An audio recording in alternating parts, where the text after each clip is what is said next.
Once you stop believing in God, then anything is permitted.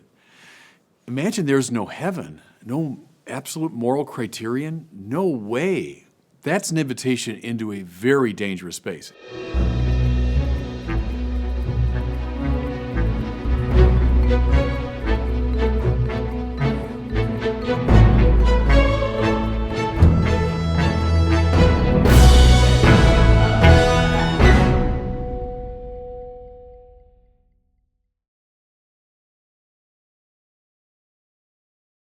I've been a Beatles fan since I was about 12. Their songs have worked their way into my soul. In fact, I would say they probably provide my idea of what good pop music sounds like. And of the four Beatles, my favorite is John Lennon, who I consider to be perhaps the greatest popular songwriter of the 20th century. I love John Lennon with the Beatles. I loved him in his solo work. I remember when he died in 1980, when he was killed, I was a college student in Washington. And I deeply and sincerely mourned him when he died. Now, I say all that as a preparation, just to let you know I've got absolutely nothing against the Beatles or against John Lennon's work. But I must say, I do not like the song Imagine. Now, this came to my mind when very recently at the opening of the Tokyo Olympics, the song was played and it was sung by a children's choir, and then it was a pre-recorded versions by different pop stars. And it was done as a kind of secular anthem. It was very clear that it was a song that should bring us all together. Again, I love the music. I think it's got a great arrangement. I love the way John Lennon sang it. But I hate the lyrics of Imagine. And I bemoan the fact that it seems to have become something of a secular anthem. See, take a look at some of these words. It begins this way. Imagine there's no heaven. It's easy if you try. No hell below us, above us, only sky. Well, frankly, I can't imagine anything worse than that. See, to say, imagine there's no heaven, there's no hell. What that means is there is no finally absolute criterion of good and evil. There's no way finally to measure the difference between one person's private inclinations and another person's private inclinations. There's no final moral judgment. And therefore, it's an invitation into a very dangerous space, the space described by Dostoevsky. Once you stop believing in God, then anything is permitted. Imagine there's no heaven, no absolute moral criterion, no way. That's an invitation into a very dangerous space. Now, you doubt me on this score? Take a good hard look at the 20th century. There were a lot of people, and I mean people in very influential political and cultural positions, who imagined there was no heaven. And they piled up millions upon millions of corpses. To me, this is nothing to get dreamy-eyed about. That's a very dangerous proposition. Imagine there's no countries. It isn't hard to do. Nothing to kill or die for, and no religion too. That's another verse of Imagine. Well, first of all, I found it very amusing that they were singing this right after the Parade of Nations. So into the Olympic Stadium come all the different nations of the world, and yet we're singing, Imagine there's no countries. See, again, the problem is not countries in themselves. That's just a way of naming what's particular to a given people. There's particularity to one's culture, one's political arrangement, et cetera, one's presuppositions. Nothing wrong with countries in themselves. I'll tell you what the problem is. The problem is when you bracket any moral consideration.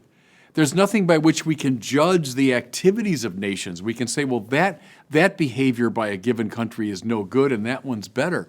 See, imagine there's no heaven. I've gotten rid of all that. Then there is no way to adjudicate disputes among nations. Warfare comes from that much more than from countries in themselves. But you know what particularly rankles to me in that verse? So, countries, nothing to kill or die for. That's what we're always fighting about. But then the line at the end, and no religion too. So we've imagined there's no heaven, so there's no transcendent, there's no God. And now, very clearly, John Lennon wants us to imagine in this sort of dreamy-eyed way that there's no religion. And the implication, common to many people on the secular left, is that the real source of mischief, if nationalism is bad enough, but the real source of mischief, it's religion. That's what people fight about. As I say, it's a commonplace. It has been since about the 16th century, a standard view that, religious warfare is the source of all of our struggles.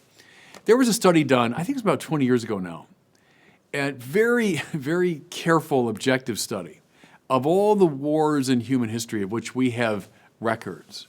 You know what the conclusion was? Something like 6% of all the wars fought in human history could reasonably be ascribed to religion. Far more deadly, tribalism, economic disputes, political and colonial disputes. In fact, I would say, look at the 20th century again, atheistic ideologies were responsible for far more violence than religion. So this canard that, religion, that's what we got to get rid of if we want peace. I mean, I'd say au contraire. It's again precisely when we bracket God, we bracket the transcendent, we bracket a sense of objective morality, that's when we have trouble. Now, I must admit, the one that made me laugh out loud was when I heard all these celebrities, I won't name them, you can go on YouTube and find out, but all these celebrities singing this line. Imagine no possessions. I wonder if you can. No need for greed or hunger, a brotherhood of man. Well, see, I think a lot of people, all they hear is brotherhood of man. Now, isn't that a wonderful thing? But go back to that opening line. Imagine no possessions. And I tell you, every single person singing that song was a multimillionaire.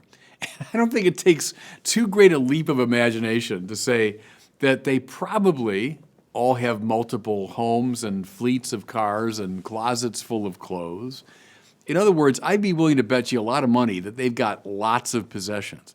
And I'll tell you, I will give up my possessions the minute they give up theirs.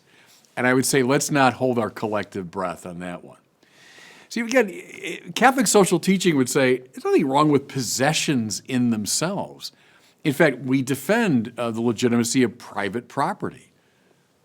The problem is, if I lack a moral vision that allows me to place my own possessions within a wider moral context of the common good, that's the problem. That's when possessions can indeed become problematic. Not possessions in themselves, but possessions apart from heaven, if you want, apart from religion, apart from considerations of God. That last line of the song I said, it's great. I'm willing to imagine that, to dream about that.